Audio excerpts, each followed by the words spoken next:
Marcus Rivera looked at the big glass building in front of him. The sign said Meridian Tech Corporation in bright blue letters. He took a deep breath and walked to the back door. His old uniform was clean, but had small holes near the pockets. He had sewn them up many times. It was 11 p.m. on a Tuesday night. Most people were at home sleeping, but Marcus was just starting his workday. He pulled out his key card and heard the small beep as the door opened. The lights in the hallway were dim. His footsteps made soft sounds on the clean floor. Marcus had worked at this job for 3 years. He cleaned the offices, emptied trash cans, and made sure everything looked perfect for the morning workers. The pay was not much, but it was steady work. He needed every dollar he could get. His daughter Sophia was 7 years old. She had long black hair and big brown eyes just like her mother, but her mother was gone now. It had been 2 years since the car accident. Now it was just Marcus and Sophia against the world. Marcus walked to the supply closet and got his cleaning cart. The wheels made a squeaky sound as he pushed it down the hall. Inside the cart were bottles of cleaner, paper towels, trash bags, and a vacuum. These tools were like old friends to him now. The first floor had 20 offices. Marcus knew each, one by heart. There was Mr. Johnson's office with pictures of his 3 dogs. Miss Chen always left her coffee cup on the desk with red lipstick marks. Mr. Williams kept candy in his drawer and sometimes left a piece for Marcus with a note that said thank you. Marcus started cleaning Mr. Johnson's office. He emptied the trash can and wiped down the desk. He was careful not to move any papers. The workers trusted him to clean around their important things. This trust meant a lot to Marcus. As he worked, Marcus thought about Sophia. She was staying with Mrs. Garcia tonight. Mrs. Garcia lived in the apartment next door. She was an old woman who loved Sophia like her own granddaughter.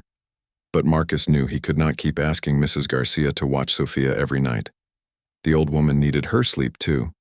Sometimes Marcus had to bring Sophia to work with him. The company rules said no children in the building after hours. But Marcus had no choice on some nights. Sophia would sit quietly in the break room doing her homework. She never made noise or touched anything she should not touch. Sophia was a good girl, but she had a big problem. She had asthma. This meant her lungs did not work like other kids. Sometimes she could not breathe well. When this happened, she needed special medicine from a small bottle called an inhaler. The inhaler helped open up her lungs so air could get in. Marcus always worried about Sophia's breathing. The medicine was expensive. Each inhaler cost $60. Sophia needed a new one every month. Sometimes Marcus had to choose between buying food or buying medicine. He always chose the medicine. The doctor said Sophia needed to see a specialist. A specialist was a special doctor who knew all about lung problems.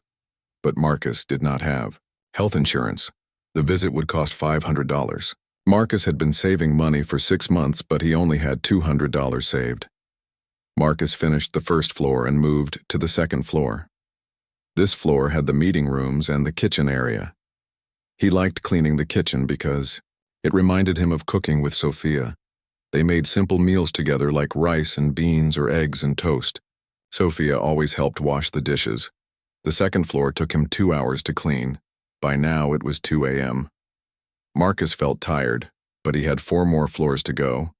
The top floor was where the important people worked. That was where the CEO had her office.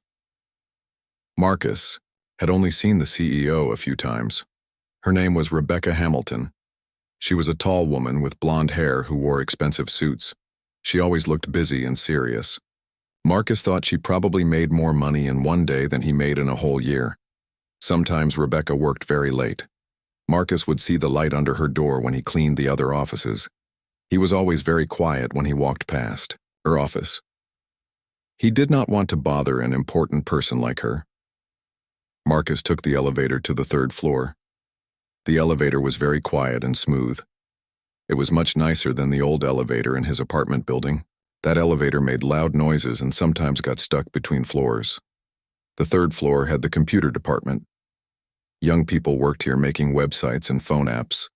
Their desks had big computer screens and lots of cables. Some desks had action figures and funny signs. Marcus smiled when he saw a sign that said, "Coffee makes me a better person." One desk had a picture of a little girl about Sophia's age. The girl was wearing a soccer uniform and holding a trophy. Marcus wondered if this worker worried about his daughter the way Marcus worried about Sophia. Did he lie awake at night wondering if he was a good enough father? Marcus cleaned each desk carefully. He did not touch the computers or move any of the cables. He had learned which things were important and which things he could move. Trust was the most important part of his job. By 4 a.m., Marcus was on the 5th floor.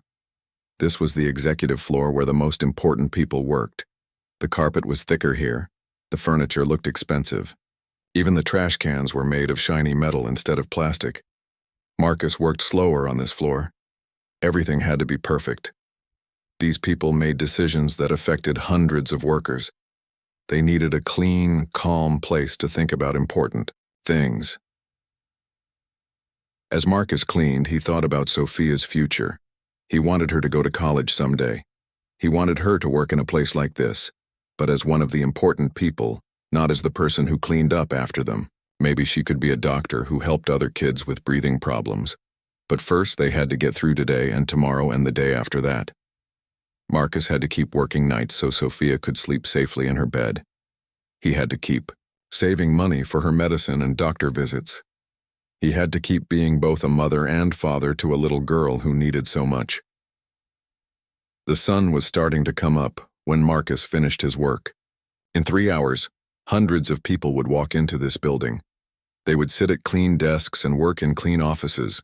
Most of them would never think about the man who made it all possible. Marcus put his cleaning supplies away and punched his time card. Another night was done. In a few hours, he would pick up Sophia from school. They would have lunch together and maybe go to the park if she was feeling good. Then he would try to sleep for a few hours before coming back to do it, all again. As Marcus walked to his old car, he looked back at the tall building. Somewhere inside, important people were already starting their day. They had health insurance and savings accounts and college funds for their children. Marcus had none of these things, but he had something else. He had love for his daughter and the strength to do whatever it took to take care of her. That would have to be enough. 3 weeks later, Marcus faced a problem he had been dreading. Mrs. Garcia was sick with the flu. She could not watch Sophia tonight. The babysitter Marcus sometimes used was out of town visiting her family. He had called everyone he could think of, but no one was available. Marcus looked at Sophia sitting at their small kitchen table. She was working on her math homework, using a pencil that was so short it was hard to hold. Her inhaler sat next to her notebook like always. She had needed to use it twice today already. "Papa, are you okay?" Sophia asked. She could tell something was wrong by the look on his face. "Yes, mija," Marcus said, using the Spanish word for my daughter. "But you might need to come to work with me tonight." Sophia's face lit up. She actually liked going to Marcus's work sometimes. The building was big and interesting. She could do her homework in the break room, and sometimes Marcus would show her the view from the tall windows. "Can I bring my coloring books?" Sophia asked. "Of course," Marcus said. "But remember the rules. You must stay in the break room. You must be very quiet. And you must tell me right away if you feel sick or if your breathing gets hard." Sophia nodded seriously. She understood that breathing problems were dangerous. She had been to the hospital twice when her asthma got really bad. Those were scary times for both of them. Marcus packed Sophia's backpack with her homework, coloring books, crayons, and snacks. He made sure to pack 2 inhalers instead of 1. He also packed her stuffed elephant named Ellie. Sophia slept with Ellie every night. They took the bus to the office building. Sophia liked riding the bus at night because she could see all the lights in the city. She pressed her face against the window and watched the cars and people on the sidewalks. "Papa, why do you work when everyone else is sleeping?" Sophia asked. Marcus thought about how to explain it. Some people work during the day when the sun is up. Other people work at night when the moon is up. Both kinds of work are important. My job is to make sure the building is clean and ready for the day workers. Like how I clean my room so it's ready for playing? Sophia asked. Exactly like that. Marcus smiled. They arrived at the building at 10:45 p.m. Marcus used his key card to to let them in. The security guard, Mr. Thompson, waved at them from his desk. "Hello, Marcus." "Hello, Sophia," Mr. Thompson said. "How are you feeling tonight, young lady?" "Good," Sophia said. But Marcus noticed she sounded a little tired. Marcus took Sophia to the break room on the second floor. It had comfortable chairs, a microwave, and a water cooler. He set up a small area for her with her books and supplies. "Remember, stay right here," Marcus said. "If you need anything, call my name. I will hear you." Sophia nodded and opened her math book. Marcus kissed the top of her head and went to get his cleaning cart. For the first 2 hours, everything went well. Marcus cleaned the first and second floors while Sophia did her homework. When he checked on her, she was coloring a picture of a rainbow. She seemed fine, breathing normally. "I finished my math," Sophia told him proudly. "Good job, Mija." "I'm proud." "Phew," Marcus said. "I need to go clean the upper floors now. Will you be okay?" "Yes, Papa. Ellie and I will be fine," Sophia said, hugging her stuffed elephant. Marcus went to the third floor. The computer department was messier than usual.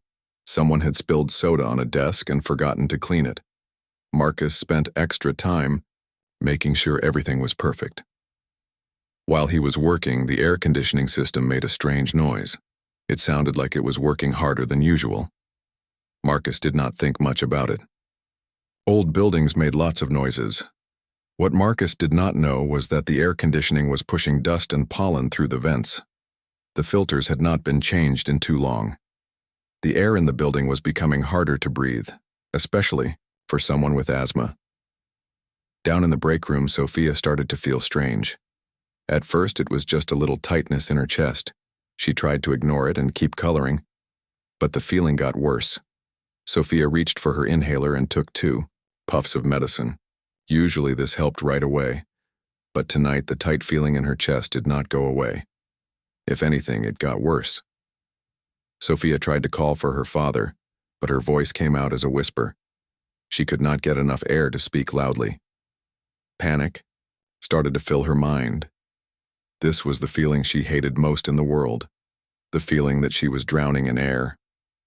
Marcus was on the 4th floor now, cleaning the conference rooms.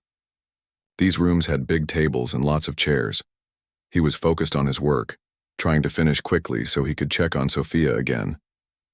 Sophia stood up from her chair, but she felt dizzy. Her breathing was getting faster and more shallow. Each breath felt like she was trying to suck air through a straw. She looked at her inhaler, but she was too scared to use it again so soon. Her lips started to feel cold. She looked at her reflection in the dark window and saw that her lips were turning a light blue color. This was something the doctor had warned them about. Blue lips meant she was not getting enough oxygen. Sophia tried again to call for her father. "Papa," she whispered, but the sound was so quiet that no one could hear it. Marcus finished the conference rooms and moved to the individual offices. He was thinking about Sophia and decided he would check on her after finishing this floor. He did not know that with each minute that passed, his daughter was getting sicker. Sophia's chest felt like someone was sitting on it. Her heart was beating very fast. She was scared, but she also felt very tired. The room seemed to be spinning a little bit. She tried to remember what the doctor had told her to do in an emergency. Stay calm. Use the inhaler. Call for help. But staying calm was hard when she felt like she was suffocating. Sophia used her inhaler again, but it did not help. The medicine that usually saved her was not working tonight. She felt tears running down her cheeks. With all the strength she had, Sophia tried to walk toward the door. Maybe she could find her father, but after just a few steps, she felt too dizzy to keep walking. She sat down on the floor and leaned against the wall. "Papa," she whispered again, hoping somehow he would hear her. Marcus was now on the 5th floor, the executive floor. He was moving faster than usual because he wanted to check on Sophia. As he pushed his cart down the hallway, he heard a sound that made him stop. It was very quiet, but it sounded like someone crying. Marcus left his cart and walked toward the stairs. The sound was coming from below. His heart started beating faster. Something was wrong. He ran down the stairs 2 at a time. The crying was coming from the break room. Marcus burst through the door and found Sophia sitting on the floor, against the wall. Her face was red, but her lips were blue. She was breathing very fast and very shallow. "Sophia." Marcus dropped to his knees beside her. Sophia looked at him with frightened eyes. She tried to speak, but could only make small gasping sounds. Marcus picked up Sophia and held her close. He could feel how hard her little body was working to breathe. Her chest was moving up and down very quickly, but she was not getting enough air. "It's okay, mija. Papa is here," Marcus said, but inside he was terrified. He grabbed Sophia's inhaler and helped her use it again. But like before, it did not help. Sophia's breathing was getting worse, not better. Marcus had been through this before, but never this bad. Usually the inhaler worked. Usually Sophia got better quickly. But tonight was different. Tonight felt dangerous. Sophia tried to say something. Marcus put his ear close to her mouth to hear her. "Can't breathe," Sophia whispered. Marcus felt his own heart racing. In his panic and fear, his English mixed up with his Spanish. "She can't respire," he whispered to himself. "She can't respire." He knew he needed help, but who could he call? The security guard was downstairs, but he did not know anything about medical problems. Marcus needed to call 911, but his phone was in his locker on the first floor. Sophia's breathing was getting even more labored. Each breath looked like it took all of her energy. Marcus knew they were running out of time. He picked up Sophia and started carrying her toward the door. He had to get help. He had to find someone who could save his daughter. As he reached the hallway, still carrying Sophia and whispering, "She can't respire," Marcus did not know that someone else was still in the building, someone who was about to change their lives, forever. Up on the 5th floor in the corner office, a light was still on. Rebecca Hamilton looked at her computer screen and rubbed her tired eyes. The numbers on the spreadsheet were starting to blur together. She had been working for 14 hours straight, preparing for tomorrow's board meeting. The presentation had to be perfect. As the CEO of Meridian Tech Corporation, Rebecca was used to long days and sleepless nights. At 38 years old, she had worked her way up from a junior programmer to running a company worth $50 million. She was known for being tough, smart, and always focused on results, but tonight Rebecca was struggling to concentrate. Her mind kept wandering to personal things. Her ex-husband had called earlier asking for more money. Her teenage son was angry at her for missing his soccer game again. Sometimes she wondered if success was worth the price she was paying. Rebecca took a sip of her cold coffee and tried to focus on the numbers again. The company was doing well, but they faced tough competition. She needed to show the board members that Meridian Tech was ready for the future. Suddenly, Rebecca heard something that made her stop typing. It sounded like voices coming from somewhere below her office. This was strange because the building should be empty except for security and the cleaning crew. Rebecca got up from her desk and opened her office door. The executive floor was quiet and dark except for the emergency lights. She listened carefully and heard the voices again. Someone sounded upset. Rebecca walked toward the stairs. She rarely interacted with the night cleaning crew. She knew they existed, of course, but they worked while she was at home sleeping. Their paths almost never crossed. As she got closer to the stairs, Rebecca could hear a man's voice more clearly. He was speaking in what sounded like a mix of English and Spanish. He sounded panicked and frightened. Rebecca's first thought was that there might be a robbery or some kind of security problem. She reached for her phone to call security, but then she heard something that made her freeze. A child was crying. Why would there be a child in the building at this time of night? Company policy clearly stated that no family members were allowed in the building during work hours, but the crying sounded real and urgent. Rebecca hurried down the stairs.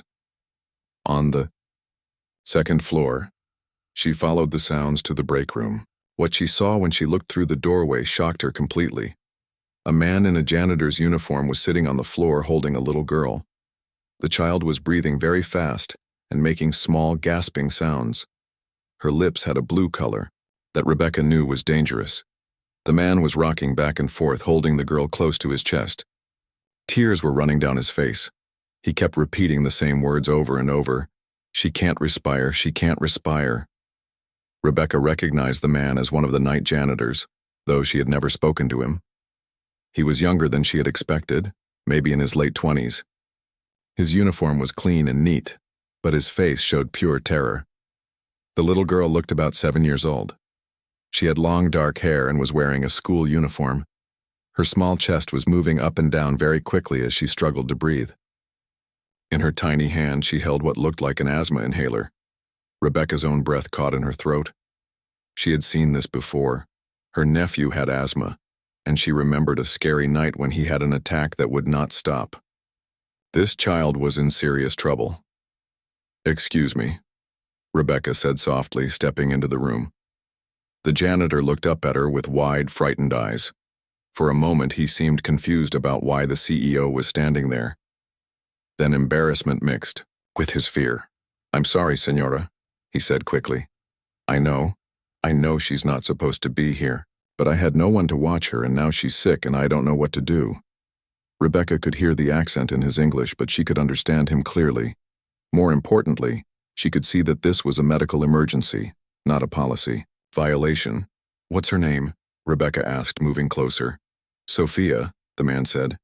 "Her name is Sophia. She has asthma, but tonight the medicine is not working." Rebecca knelt down next to them. Up close, she could see how bad Sophia's breathing really was. The little girl's nostrils were flaring with each breath. Her skin looked pale except for the blue color around her lips. "How long has she been like this?" Rebecca asked. "Maybe 10 minutes, maybe more," the man said. "I was working upstairs, I heard her crying. When I found her, she was already very bad." Rebecca looked at Sophia's inhaler. "Has she used this tonight?" "Yes, 3 times. Usually it helps right away. But tonight..." The man's voice broke. Sophia opened her eyes and looked at Rebecca. The child was clearly scared and struggling, but she was still conscious. Rebecca knew they needed to act fast. "What's your name?" Rebecca asked the man. "Marcus," he said. "Marcus Rivera, this is my daughter." "Okay, Marcus, I'm Rebecca. We're going to help Sophia, but I need you to stay calm." "Can you do that?" Marcus nodded, though his hands were shaking. Rebecca pulled out her phone and dialed 911. While the phone was ringing, she looked around the break room. She noticed Sophia's backpack with schoolbooks and coloring supplies. There was a stuffed elephant on the table and crackers that looked like they were meant to be a snack. "What's your emergency?" the operator said. "I need an ambulance at Meridian Tech Corporation on 5th Street, Rebecca said, her voice clear and calm. "I have a 7-year-old girl with severe asthma. Her breathing is very labored and her lips are blue." As Rebecca talked to the 911 operator, she watched Marcus. He was whispering to Sophia in Spanish, trying to comfort her. Rebecca could not understand the words, but she could hear the love in his voice. "How long has she had asthma?" the operator asked. Rebecca looked at Marcus. "How long has Sophia had asthma?" "Since she was 3, Marcus said. "After her mother died, it got worse." Rebecca repeated this information to the operator.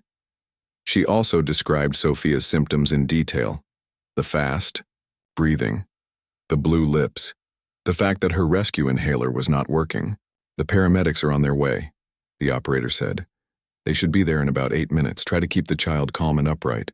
Don't let her lie down." Rebecca hung up and looked at Marcus. "Help is coming. The paramedics will be here soon." "Thank you," Marcus whispered. "Thank you so much." Sophia made a small whimpering sound. She was getting more tired from the effort of breathing.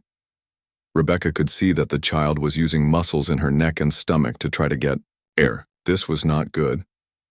"Sophia," Rebecca said gently. "Can you hear me?" The little girl nodded slightly. "You're going to be okay. Some very nice people are coming to help you breathe better. Your papa is right here with you." Rebecca noticed that Sophia's backpack had medical information taped inside the front pocket.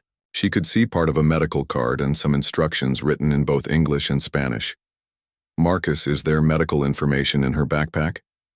Rebecca asked. "Yes," Marcus said. The doctor gave us papers to carry in case of emergency. Rebecca carefully took out the medical information.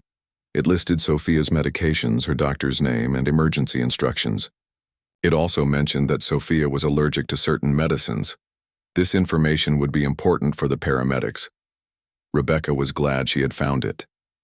As they waited for help to arrive, Rebecca found herself studying Marcus and Sophia. She could see the strong bond between father and daughter. Marcus never stopped touching Sophia gently, stroking her hair and whispering comforting words. Rebecca also noticed things that made her think about their life outside this moment. Marcus's uniform was old but very clean. Sophia's clothes were inexpensive but well cared for. Her school supplies looked like they came from a dollar store, but they were organized neatly. These were people who did not have much money, but who took care of what they had. Sophia's breathing seemed to be getting a little worse. She was making a soft whistling sound each time she breathed out. Her eyes looked tired and scared. "The ambulance should be here any minute," Rebecca said, checking her phone. She could hear Marcus whispering, "She can't respire again," mixing his languages in his fear and worry. Rebecca put her hand on Marcus's shoulder. "She's going to be okay," she said, though she was not completely sure herself. In the distance, they could hear the sound of sirens getting closer. Help was almost there. Rebecca looked down at this father and daughter who had suddenly become her responsibility. A few minutes ago, she had been worried about spreadsheets and board meetings. Now none of that seemed important. All that mattered was making sure Sophia could breathe again. The sirens were getting louder. Soon, professional help would take over. But Rebecca knew that something had changed in these few minutes. She had seen something real and human in her own building. She had seen what mattered most. The sirens were very loud now. Rebecca could see flashing red and blue lights through the break room window. The paramedics had arrived. "I need to go let them in," Rebecca said to Marcus. "Stay right here with Sophia." Rebecca ran down the stairs to the main entrance. Through the glass doors, she could see two paramedics getting equipment from their ambulance. She pushed open the doors and waved to them. "Thank you for coming so quickly," Rebecca said. "The little girl is on the second floor." The paramedics were a man and a woman, both wearing blue uniforms. They carried bags of medical equipment and a small stretcher. "Are you the mother?" the female paramedic asked. "No, I'm Rebecca Hamilton. I'm the CEO of this company. The father is upstairs with his daughter. Her name is Sophia Rivera. She's 7 years old, and she's having a severe asthma attack." Rebecca led them to the elevator, talking quickly as they rode up. "She's had asthma for 4 years. Her rescue inhaler isn't working tonight. Her lips are blue and her breathing is very labored." When they reached the break room, Rebecca watched the paramedics take control of the situation. They moved, with calm confidence that made everyone feel better. "Hello, Sophia," the female paramedic said gently. "My name is Janet. This is my partner, Mike. We're here to help you breathe better." Sophia looked at the paramedics with frightened eyes, but she nodded slightly. Mike knelt down next to Marcus. "I'm going to need you to move back just a little, so we can examine Sophia. You can stay close, but we need some room to work." Marcus carefully shifted away but kept one hand on Sophia's arm. Rebecca could see how hard it was for him to let other people take care of his daughter. Janet put a small device on Sophia's finger. "This will tell us how much oxygen is in your blood," she explained to Sophia. "It doesn't hurt at all." The device beeped and showed numbers that made both paramedics look serious. "Sophia, we're going to give you some medicine that will help you breathe," Mike said. "It's going to go through a mask over your nose and mouth. The mask might feel funny, but it will help you get better." They put a clear plastic mask over Sophia's face. The mask was connected to a machine that made a soft hissing sound. Rebecca could see Sophia's eyes get wide with fear. "It's okay, mija," Marcus said in Spanish. "The medicine will help you." Janet looked at Marcus. "Has she ever been hospitalized for asthma before?" "Yes, 2 times, Marcus said. "Once when she was 4, and once last year." "What medications does she normally take?" Rebecca stepped forward, with the medical information from Sophia's backpack. "I found these papers in her bag," she said, handing them to Janet. Janet read through the medical information quickly. Rebecca watched her face and could tell she was getting a complete picture of Sophia's condition. "This is very helpful," Janet said to Rebecca. "Thank you." Mike was listening to Sophia's chest with a stethoscope. "Her airway is very tight," he said quietly to Janet. "We need to transport her." "Sophia," Janet said, "we're going to take you to the hospital so the doctors can help you feel better. Your papa can come with us." Sophia tried to talk, but the mask made it hard. She reached out for Marcus with her free hand. "I'm right here, mija," Marcus said, taking her hand. "Papa will stay with you." The paramedics lifted Sophia onto the small stretcher. She looked so tiny, surrounded by all the medical equipment. Marcus walked beside the stretcher as they moved toward the elevator. Rebecca followed them, but she felt uncertain about what to do. Should she stay at the office? Should she go with them? She barely knew this man and his daughter, but she felt responsible for them somehow. At the elevator, Marcus suddenly looked back at Rebecca with panic in his eyes. "My job," he said. "I didn't finish cleaning. Mr. Peterson will be angry. I might lose my job." Rebecca was shocked that Marcus was worried about work when his daughter was so sick. Then she realized that for someone like Marcus, losing his job would be a disaster. He probably could not afford to miss even one day of work. "Don't worry about that," Rebecca said firmly. "Your job is safe. Taking care of Sophia is the most important thing right now." "But the office is," Marcus started to say. "I will handle everything," Rebecca said. "Focus on Sophia." The elevator reached the ground floor. As they walked toward the ambulance, Rebecca made a decision that surprised even herself. "Can I come with you to the hospital?" she asked. Marcus looked at her with confusion. "Why would you want to do that?" Rebecca was not sure how to answer. A few hours ago, she would not have imagined leaving her important work to go to a hospital with employees she barely knew. But something had changed. Because no one should have to go through this alone, Rebecca said. The paramedics loaded Sophia into the ambulance. The inside was full of medical equipment and bright lights. Sophia looked even smaller in there. "Only one family member can ride with us," Janet said. "Hospital policy." "I understand," Rebecca said. "I'll follow in my car." As the ambulance drove away with its lights flashing, Rebecca stood in the parking lot for a moment. She looked back at her office building where important spreadsheets and presentations were waiting for her. Then she got in her car and followed the ambulance. The hospital was 15 minutes away. Rebecca had never been to this hospital before. It was not the expensive private hospital where her family went. This was a public hospital that served people who did not have much money. Inside the emergency room, Rebecca found Marcus sitting in a hard plastic chair. He looked lost and scared. His janitor uniform made him stand out among the other people in the waiting area. "Any news?" Rebecca asked, sitting down next to him. "They took her back to see the doctor," Marcus said. "They said it might take a while." Rebecca looked around the emergency room. It was busy and loud. People were coughing and crying. Babies were screaming. The chairs were uncomfortable and the lighting was harsh. This was so different from Rebecca's normal world of quiet offices and expensive restaurants. But she stayed. "Do you have other family who should know what's happening?" Rebecca asked. Marcus shook his head. "It's just me and Sophia. Her grandparents live in Mexico. I have no way to call them tonight." Rebecca realized how alone Marcus and Sophia really were. If something happened to Marcus, Sophia would have no one. If something happened to Sophia, Marcus would be completely broken. "What about insurance?" Rebecca asked gently. Marcus looked embarrassed. "I have no insurance. The job, it doesn't give insurance to part-time workers." Rebecca felt a shock of understanding. Marcus worked for her company, but her company did not provide him with health insurance. She had never thought about this before. "How do you pay for Sophia's medicine?" Rebecca asked. "I save money every week," Marcus said. "Sometimes I work extra jobs on weekends. Sometimes we eat beans and rice for dinner so I can buy her inhaler."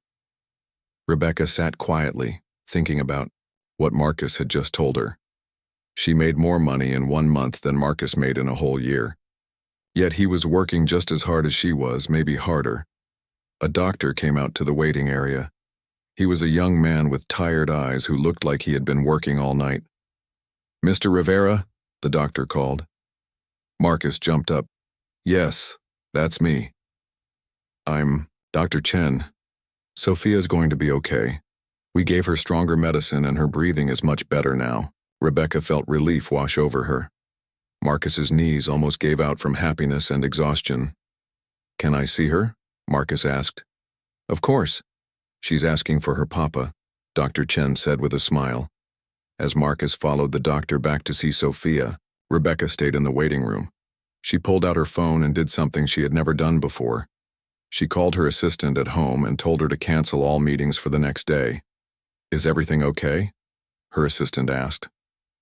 Rebecca looked around the busy emergency room. She thought about Marcus working all night to keep his daughter healthy.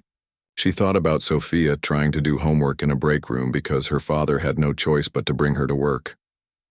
"Yes," Rebecca said. "Everything is going to be okay, but I have some important work to do." For the first time in years, Rebecca's important work had nothing to do with spreadsheets or board meetings. It had to do with doing the right thing. Rebecca sat in the uncomfortable hospital chair for 2 hours. She watched families come and go, nurses rushing back and forth, and doctors having quiet conversations in the hallway. This world was completely new to her, but she felt like she needed to be here. Around 6 a.m., Marcus came back to the waiting room. His face looked much better than before. The terror was gone, replaced by exhaustion and relief. "How is she?" Rebecca asked, standing up.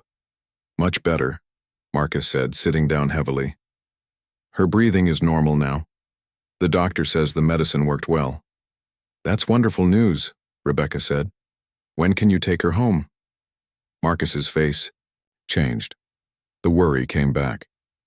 "The doctor wants to keep her for observation. He says sometimes asthma attacks come back. They want to watch her for 24 hours. Rebecca nodded.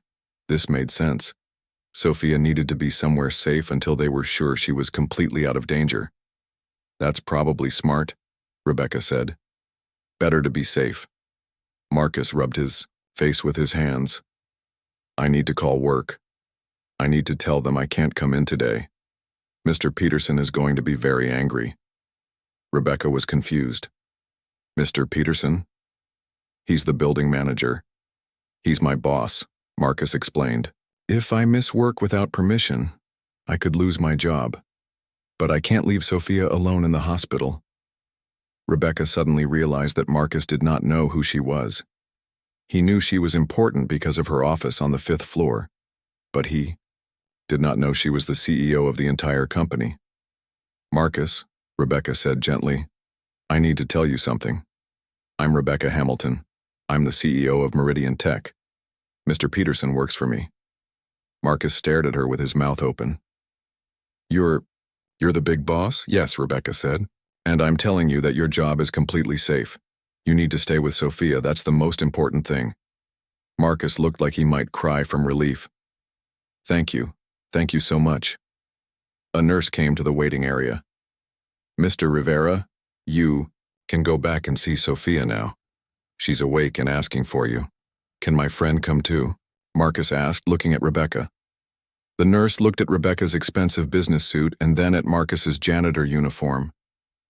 Rebecca could see the nurse trying to figure out how these two people knew each other. "Family members only during the day shift," the nurse said, "but you can visit during evening hours if you're not family."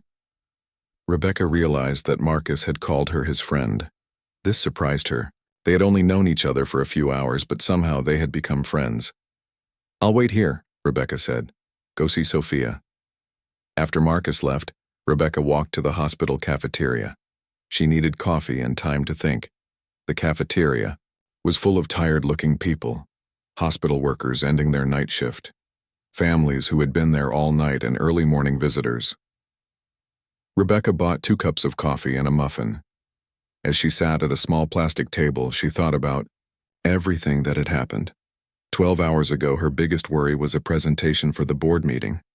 Now she was sitting in a public hospital, worried about a little girl she had just met. Something had changed inside Rebecca, but she was not sure what it was yet.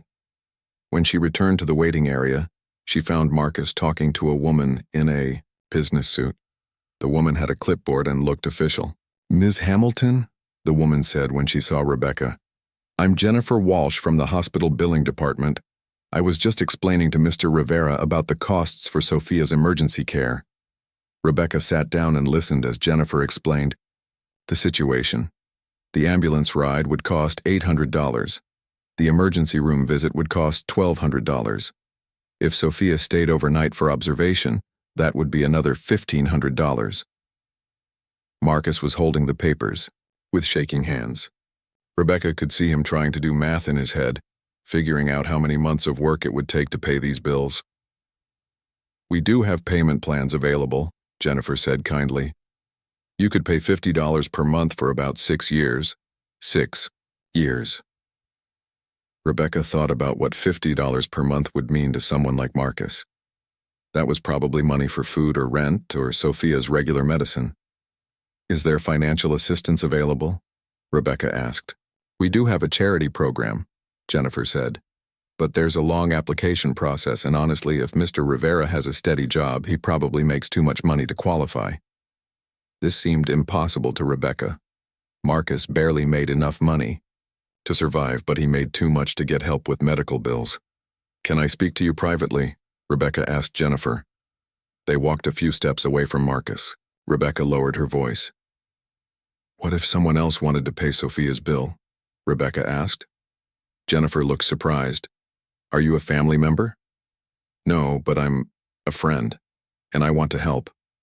"Well, legally, anyone can pay a hospital bill," Jennifer said. "But it's quite expensive. Are you sure you understand the total cost?"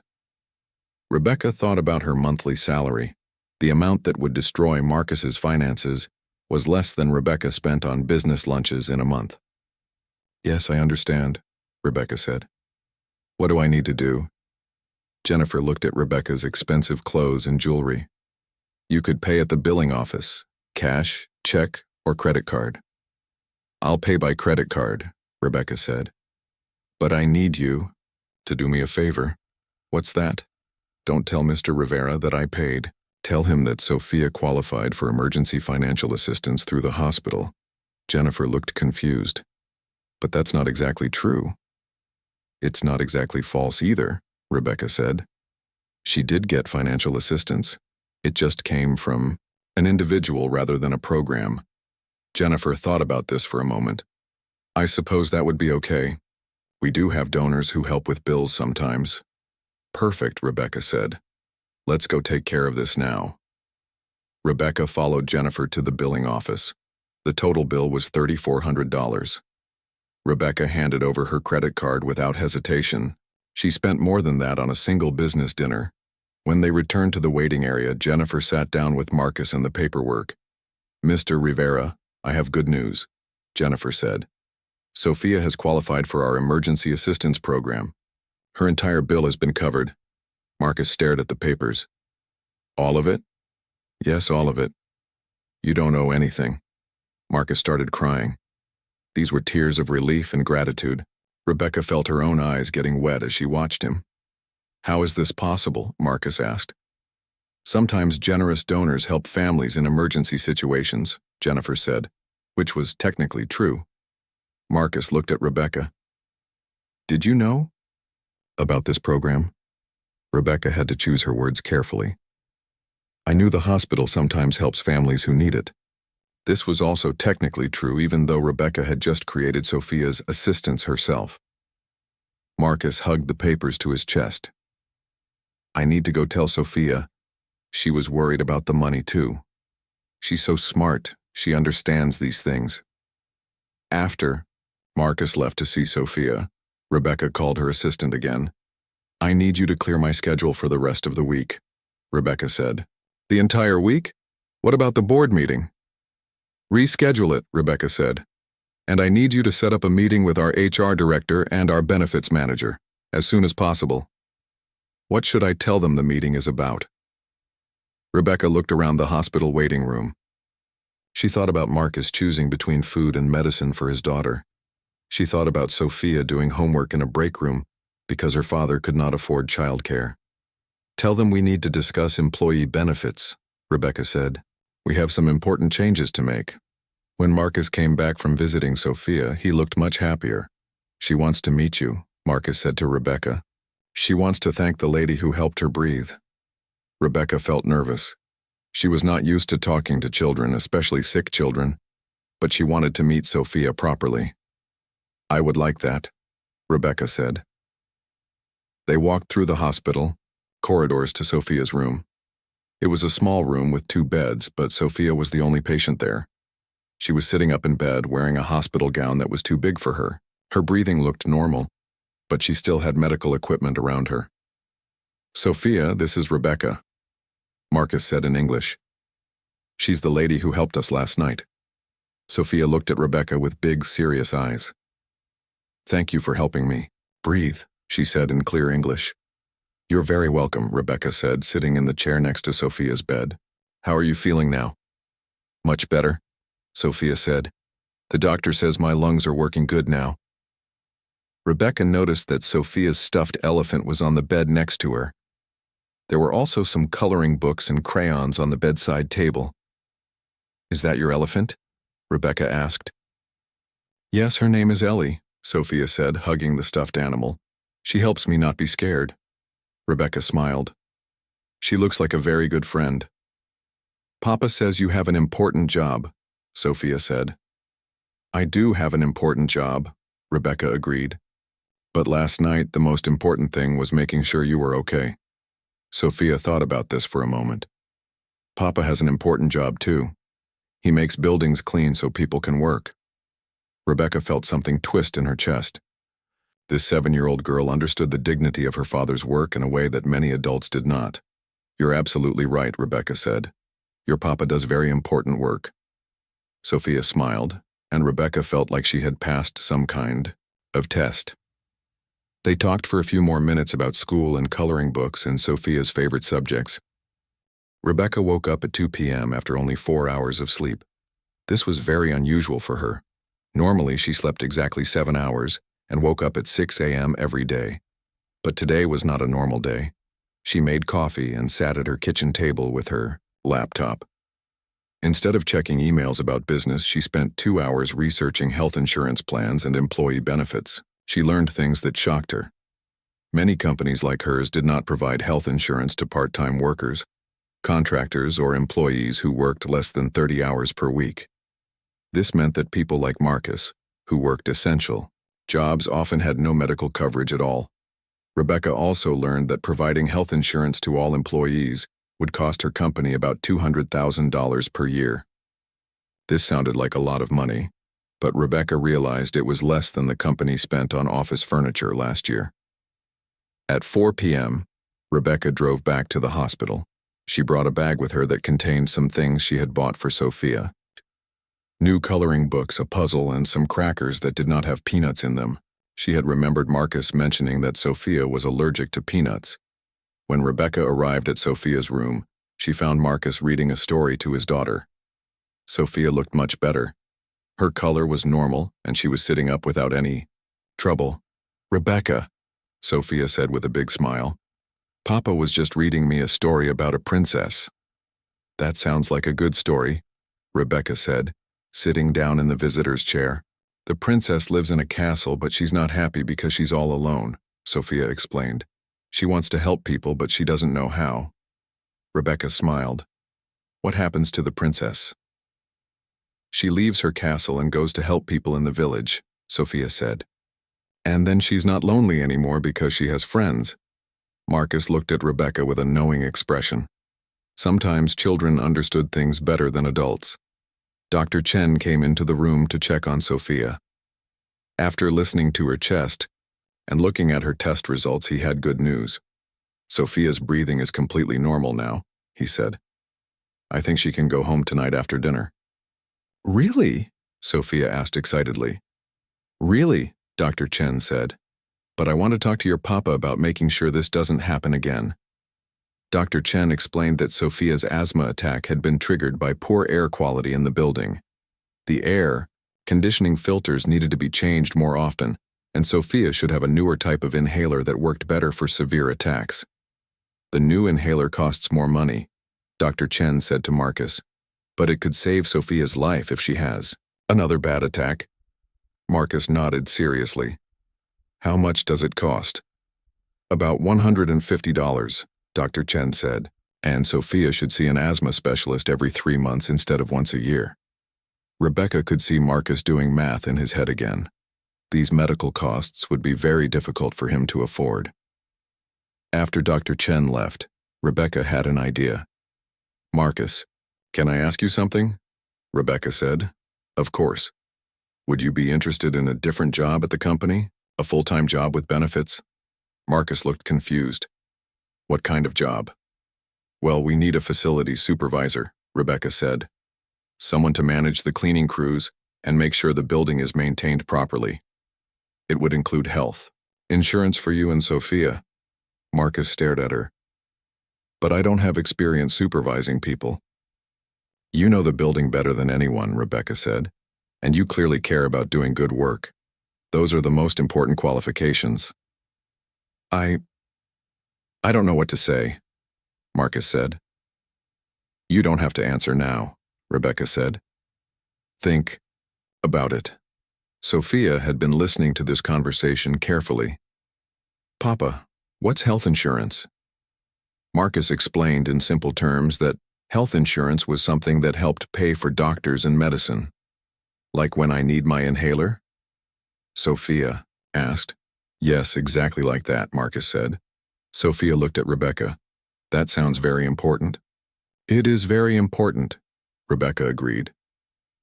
That evening, after Sophia was discharged from the hospital, Rebecca drove Marcus and Sophia home. She had never been to their neighborhood before. It was very different from where she lived. The apartment building was old and small. The neighborhood was not dangerous, but it was clearly a place where people without much money lived. Rebecca felt like she was seeing a part of the city she had ignored her whole life. Thank you for everything, Marcus said as they got out of the car. I still can't believe all of this happened. Take care of Sophia, Rebecca said, and think about my job offer. I will, Marcus promised. The next morning, Rebecca went to her office for the first time in 2 days. Her assistant had a stack of messages and emails waiting for her. The board meeting had been rescheduled for the following week. The board members are asking why you postponed the meeting, her assistant said. Tell them I had an emergency that required my personal attention, Rebecca said, and schedule a meeting with our HR director and benefits manager for this afternoon. Rebecca spent the morning reviewing employee records. She discovered that Meridian Tech employed 47 people who did not receive health insurance. This included janitors, security guards, cafeteria workers, and part-time administrative staff. These were the people who kept the company running every day, but they were not considered important enough for basic benefits. At 2 p.m., Rebecca met with Janet Morrison, the HR director, and Paul Stevens, the benefits manager. Both of them looked nervous. They were not used to being called to emergency meetings with the CEO. I want to extend full health insurance to all of our employees, Rebecca said without any introduction. Janet and Paul looked at each other with surprise. All employees? Janet asked. Including part-time workers? All employees, Rebecca said, firmly. Everyone who works for this company should have access to medical care. Paul pulled out his calculator. That would increase our benefits costs significantly. How much? Rebecca asked. Approximately $200,000 per year, Paul said. Rebecca had expected this number. That's less than we spent on the executive retreat last year. Well, yes, Paul said, but the board will want to know how this affects profitability. Rebecca thought about Sophia struggling to breathe while her father whispered, "She can't respire." She thought about Marcus choosing between food and medicine for his daughter. The board will understand that taking care of our employees is good business, Rebecca said. Happy, healthy employees work better. It's that simple. Janet took notes as Rebecca outlined her plan. Health insurance for all employees, starting immediately. An emergency fund for employees facing medical crises, and better maintenance of the building's air quality systems to prevent health problems. There's one more thing, Rebecca said. I want to promote Marcus Rivera from janitor to facilities supervisor, full-time position with complete benefits. Does he have management experience? Janet asked. He has something better, Rebecca said. He cares about doing the job right. That afternoon, Rebecca called Marcus at home. I wanted to let you know that the health insurance plan will be ready for all employees next week, Rebecca said, including you and Sophia. Marcus was quiet for a moment. You're really doing this? Yes, Rebecca said. And I'm still offering you the supervisor position if you want it. I accept, Marcus said immediately. Thank you for believing in me. Thank you for showing me what's important, Rebecca said. The following week, Rebecca held a company-wide meeting. She stood in front of all the employees, executives, programmers, administrative staff, and maintenance workers. For the first time, everyone was in the same room together. I want to tell you about something that happened last week, Rebecca began. She told them about finding Marcus and Sophia in the break room. She explained how this had opened her eyes to problems she had never noticed before. I realized that some of our most important employees did not have basic health insurance, Rebecca said. This is not acceptable for a company that cares about its people. Rebecca announced the new benefits plan. Every person in the room, regardless of their job title or hours worked, would receive full health insurance starting immediately. The response was unlike anything Rebecca had ever experienced as CEO. People applauded and cheered. Some of the maintenance workers had tears in their eyes. Everyone seemed amazed that their boss had actually listened to their needs. Marcus was in the audience wearing a new shirt for his first day as facilities supervisor. Sophia was not there, but Rebecca knew she was at school, healthy and breathing normally. After the meeting, many employees came up to thank Rebecca personally. She heard stories about people who had avoided going to the doctor because they could not afford it. She met workers who had been buying medicine from other countries because it was cheaper. She learned about employees who had worked while sick because they were afraid to miss work. Rebecca realized that she had been the CEO of a company without really knowing her own employees. Ms. Hamilton, said Maria, one of the cafeteria workers, my son has diabetes. I have been so worried about his medicine costs. This insurance will change our lives. That's exactly why we're doing this, Rebecca said. As Rebecca drove home that evening, she thought about how much had changed in 1 week. A medical emergency had turned into a complete transformation of her company's values. Her phone rang. It was Marcus. 3 months had passed since the night Sophia could not breathe. Rebecca's life had changed in ways she never expected. Sunday dinners with Marcus and Sophia had become a regular tradition. She had watched Sophia get stronger and healthier with proper medical care. She had seen Marcus grow confident in his new role as facilities supervisor, but the changes went far beyond one family. Rebecca stood in her office looking out at the city. On her desk was a letter that had arrived that morning. It was from the mayor's office inviting Meridian Tech to receive an award for outstanding corporate leadership in employee welfare. The story of what Rebecca had done for her employees had spread. A reporter had written about it in the local newspaper. Then a business magazine picked up the story. Soon, other companies were calling to ask how Meridian Tech had implemented their new benefits program. Rebecca's assistant knocked on the door. Ms. Hamilton, you have a visitor. Someone who doesn't have an appointment, but she says it's important. Who is it? Rebecca asked. A young woman named Carmen Rodriguez. She says she works for Valley Manufacturing. Rebecca was curious. Valley Manufacturing was one of their competitors. Send her in. Carmen Rodriguez was about 25 years old. She wore a simple dress and looked nervous about being in the CEO's office. Ms. Hamilton, thank you for seeing me, Carmen said. I work in the accounting department at Valley Manufacturing. I heard about what you did for your employees and I wanted to ask you something. Please, sit down, Rebecca said. What can I help you with?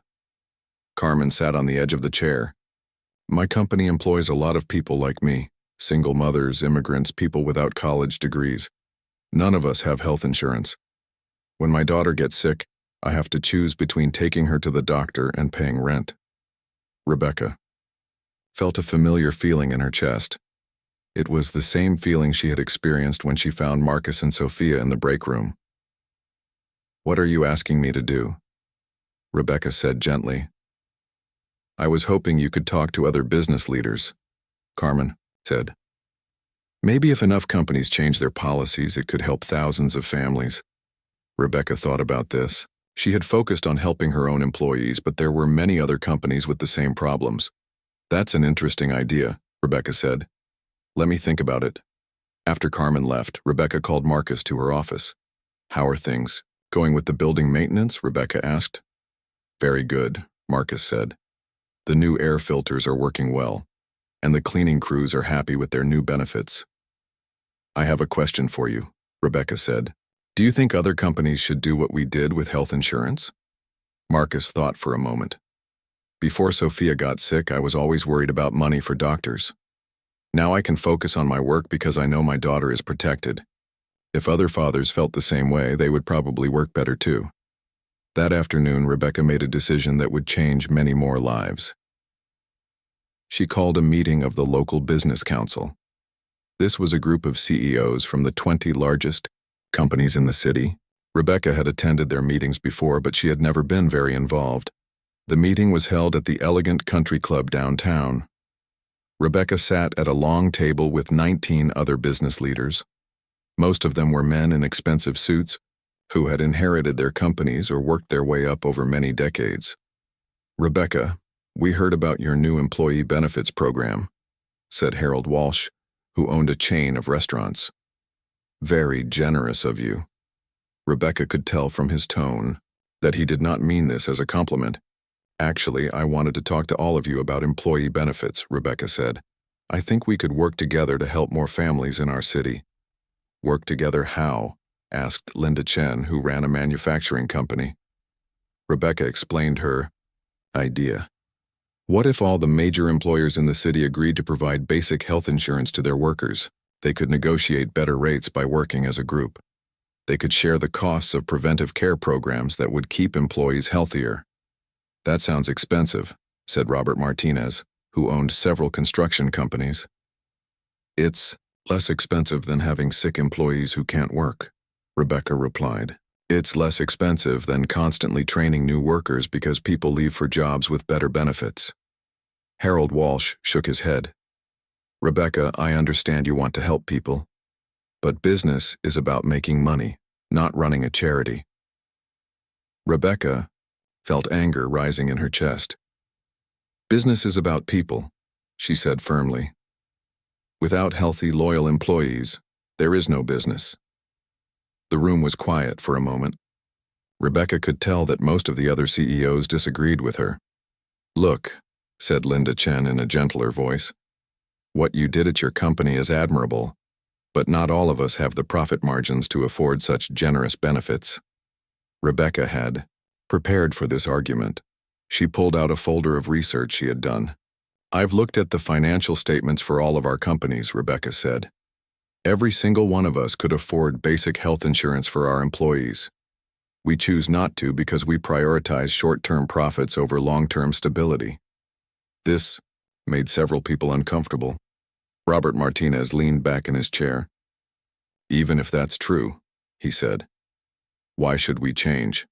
Our current system works fine for us." Rebecca thought about Carmen Rodriguez, worried about paying rent or taking her daughter to the doctor. She thought about all the employees at other companies who were making the same impossible choices that Marcus had faced. "Because it's the right thing to do," Rebecca said simply. The meeting ended without any agreements. Most of the other business leaders said they would think about it and consider the possibilities. Rebecca knew this meant they would do nothing. But as she left the country club, Rebecca was not discouraged. She had another plan. Over the next month, Rebecca began meeting with individual business owners. She started with smaller companies that were more flexible than the large corporations. Her first success was with Maria Santos, who owned a cleaning service with 30 employees. Maria had started her business 10 years ago and understood the struggles of working families. "I always wanted to offer health insurance," Maria told Rebecca, "but I couldn't afford the costs on my own." Rebecca helped Maria connect with the same insurance company that covered Meridian Tech employees. By joining together, they got better rates than either company could get alone. Next, Rebecca approached the owner of a local restaurant group, then a small manufacturing company, then a chain of auto repair shops. One by one, Rebecca convinced business owners to join what she started calling the Employee Wellness Alliance. Companies that joined agreed to provide basic health insurance to all their workers and to maintain safe, healthy workplaces. The alliance started with just 2 companies. Within 6 months, it had grown to 15 companies employing over 3,000 people. The local newspaper wrote another article about Rebecca's efforts. This time, the story was picked up by national news websites.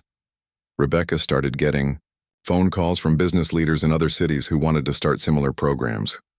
One day, Rebecca received a phone call that surprised her. "Ms. Hamilton, this is Governor Patricia Williams. I've been following your employee wellness initiative, and I'd like to meet with you." Rebecca had never spoken to the governor before. They met the following week in the governor's office at the state capitol. "What you're doing could be a model for the entire state," Governor Williams said. "Would you be interested in serving on a task force to develop policies that encourage other companies to follow your example?" Rebecca accepted immediately. The task force included business leaders, healthcare experts, and worker advocates. They spent 6 months developing a plan that would provide tax incentives to companies that offered comprehensive benefits to all employees. The plan became known as Sophia's Law, named after the little girl whose medical crisis had started everything. Sophia's Law passed the state legislature 8 months later. Companies that provided health insurance to all employees, including part-time workers, would receive significant tax breaks. Companies that maintained high workplace safety standards would get additional benefits. Within 2 years, Sophia's Law had helped more than 50,000 families gain access to health care. Rebecca found herself traveling around the country, speaking at conferences, and helping other states develop similar programs. She had become known as a leader in corporate social responsibility. But the moment that meant the most to Rebecca happened on a quiet Tuesday evening. She was having dinner with Marcus and Sophia when Sophia, now 8 years old, made an announcement. "I know what I want to be when I grow up," Sophia said. "What's that, mija?" Marcus asked. "I want to help sick kids like Rebecca helped me," Sophia said. "I want to be a doctor who makes sure all kids can breathe good." Rebecca felt tears in her eyes. "That's a wonderful dream, Sophia. Will you help me learn about being a doctor?" Sophia asked. "I will help you with anything you want to learn," Rebecca promised. Later that evening, as Rebecca drove home from dinner, she thought about how much her life had changed. 2 years ago, she had been focused only on profits and board meetings. Now she spent her time helping other companies take better care of their employees. She had more friends than ever before. She felt proud of her work in a way she never had when she was only focused on making money. 1 year later, Rebecca stood backstage at the Meridian Tech Auditorium, listening to the sound of 500 people finding their seats. Today was the company's annual meeting, but this year was special.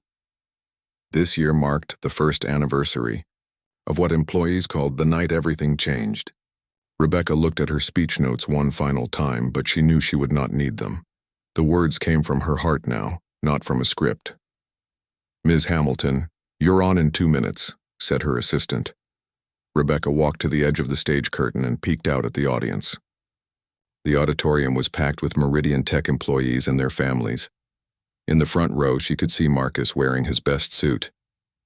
Next to him sat Sophia, now 9 years old, wearing a dress that was blue like her father's eyes. Sophia had grown taller and stronger over the past year. Her asthma was well controlled with proper medication and regular doctor visits. She had not had a serious breathing problem since that frightening night in the break room. But the biggest change in Sophia was her confidence. She spoke up in school, made friends easily, and talked excitedly about her dream of becoming a doctor. When children were not worried about their basic needs, they could focus on growing and learning. Marcus had also transformed. As facilities supervisor, he had proven himself to be a natural leader. He was patient with his workers, thorough in his planning, and always focused on quality. The building had never been cleaner or better maintained. More importantly, Marcus had started taking night classes at the community college. He was working toward his associate degree in business management. Rebecca had offered to pay for his education, but Marcus had politely declined. He wanted to earn it himself, though he was grateful for the flexible work schedule that made school possible. Ladies and gentlemen, please welcome Rebecca Hamilton, CEO of Meridian Tech Corporation. Rebecca walked onto the stage to warm applause. She looked out at the audience and felt something she had never experienced in previous annual meetings. She felt connected to these people. They were not just employees or assets on a balance sheet. They were individuals with families, dreams, and challenges. Thank you all for being here today, Rebecca began. Last year, I stood on this stage and talked about quarterly profits and market share. Those things are still important, but today I want to talk about what we've learned about success. Rebecca clicked a button, and the first slide appeared on the screen behind her. It was a photograph of the Meridian Tech building at night, with warm lights glowing in the windows. 13 months ago, I was working late when I heard a sound that changed everything. A little girl was struggling to breathe, and her father was trying to save her life. Rebecca looked at Sophia, who waved shyly from the front row. That night, I learned something I should have known all along. Our company's greatest asset is not our technology or our buildings. It's the people who work here every day. The next slide showed statistics about the company's new benefits program. Every employee now had full health insurance. The company had also created an emergency fund that had helped 23 families deal with unexpected medical costs. We've learned that taking care of our employees is not just the right thing to do, it's good business, Rebecca continued. Our productivity is up 18%. Employee turnover has dropped to almost zero. And we've attracted the best talent in the industry because people want to work for a company that values them. Rebecca clicked to the next slide, which showed a map of the state with dozens of green dots marking companies that had joined the Employee Wellness Alliance. But our impact goes far beyond Meridian Tech. Sophia's law has helped over 60,000 families across our state gain access to health care.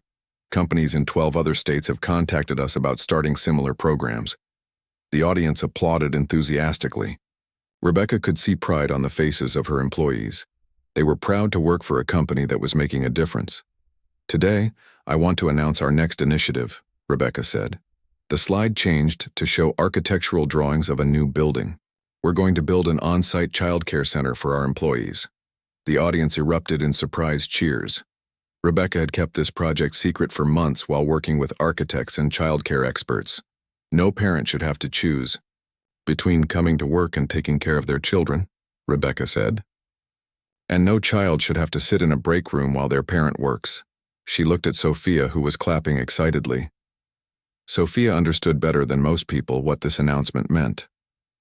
The child care center will be free for all employees, Rebecca continued.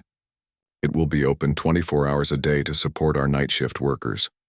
And it will have the best air filtration system available to ensure that children with asthma and allergies can breathe safely.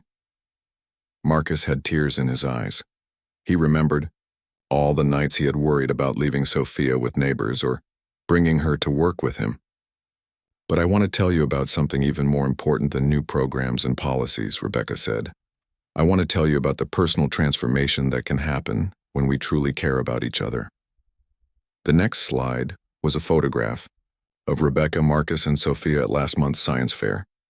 Sophia was standing next to her project about respiratory health, holding a blue ribbon for first place. Marcus Rivera started as our night janitor. Today, he's our facilities supervisor and one of the most respected leaders in our company. He's also studying business management and will graduate next year with his associate degree. The audience applauded as Marcus stood up and waved. He looked embarrassed, but proud. Sophia Rivera was a scared little girl who could barely breathe. Today, she's a confident student who wants to become a doctor to help other children with breathing problems. Sophia stood up next to her father and took a small bow. She was no longer the frightened child from the break room. She was a young girl with big dreams and the support to achieve them. These transformations happened because we chose to see each other as whole human beings, not just job titles or employee numbers, Rebecca said. Rebecca clicked to her final slide. It was a simple image with text that read, "What matters most?" Before, that night in the break room, I thought what mattered most was beating our competitors and increasing our profits, Rebecca said. I was wrong. What matters most is using our success to lift up the people around us. Rebecca paused and looked out at the audience. In the past year, she had given speeches to governors, business leaders, and national conferences.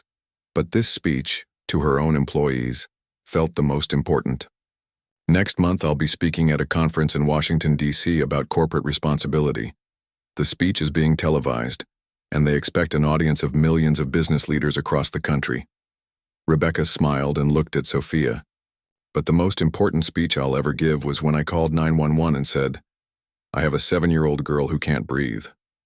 Because that's when I learned that being a leader means protecting the people who depend on you. The audience gave Rebecca a standing ovation that lasted for several minutes. But she was not finished yet.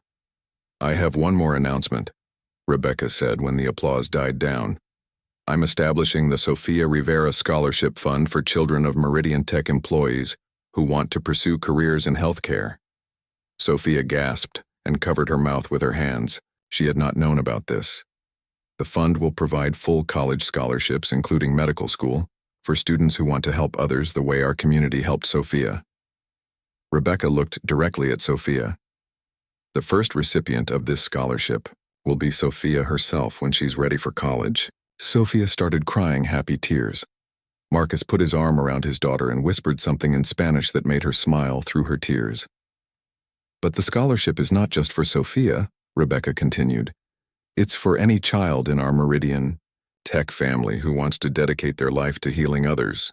As the meeting ended and people began to leave, many employees stopped to talk with Rebecca. They shared their own stories about how the company's changes had affected their families. Maria from accounting told Rebecca that her son's diabetes was finally under control because they could afford his medication. James from security said his wife had been able to quit her second job because his health insurance now covered their family. But the conversation that meant the most to Rebecca happened when Sophia approached the stage. "Rebecca," Sophia said, "I made something for you." Sophia handed Rebecca a folded piece of paper. When Rebecca opened it, she found a drawing that took her breath away. The picture showed 2 figures, a tall woman in a business suit and a small girl holding hands. Above them, Sophia had written in careful letters, "My Hero," by Sofia Rivera. But what made Rebecca's eyes fill with tears was the detail Sophia had added. The woman in the business suit had small wings drawn on her back. "Do you like it?" Sophia asked. Rebecca knelt down so she was at Sophia's eye level. "Sophia, this is the most beautiful gift anyone has ever given me." "Papa says angels don't always look like angels," Sophia said. "Sometimes they look like regular people who do angel things." Rebecca hugged Sophia tightly. "You know what I think?" "What?" "I think you're going to be an angel for lots of sick children someday, Doctor." "Sophia." Sophia giggled. "Dr. Sophia, I like how that sounds."